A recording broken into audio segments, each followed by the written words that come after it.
Сот жүйесінде сот отырысының хатшысы маңызды рөлге ие. Сот отырысы хатшыларының жұмысы сырт көзге қарапайым әрі оңай болып көрінуі мүмкін.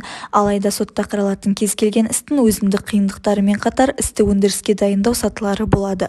Сот отырысы хатшысының жұмысы күрделі, көп салалы, сөйте тұра қызықты да.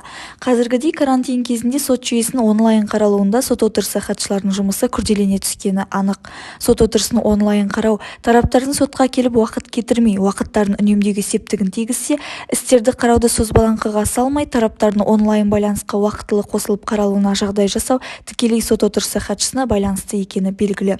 Сот процесінің өз уақытында өтіп, тараптардың бірдей қатысуы сот отырысы хатшысының жұмысты дұрыс ұйымдастыра білуіне, жауапкершілігіне, біліктілігі мен ұқыптылығына байланысты. Сот отырысының хатшысы сот отырысының хаттамасын белгіленген мерзімде дайындап, сот отырысы хаттамасының толықтығы мен дұрыстығы үшін дербес жауап береді.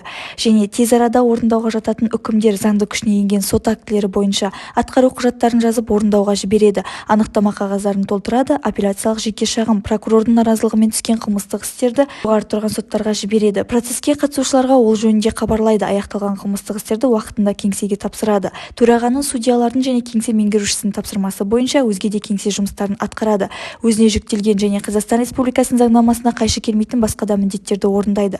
Судьяның уақытты тиімді пайдаланып, өнімді жұмыс жасауы сот хатшысының біліктілігіне, іскерлігіне тікелей байланысты. Сот отырысының хатшысы сот жүйесіндегі маңызды буын екендігіне талас жоқ екені белгілі.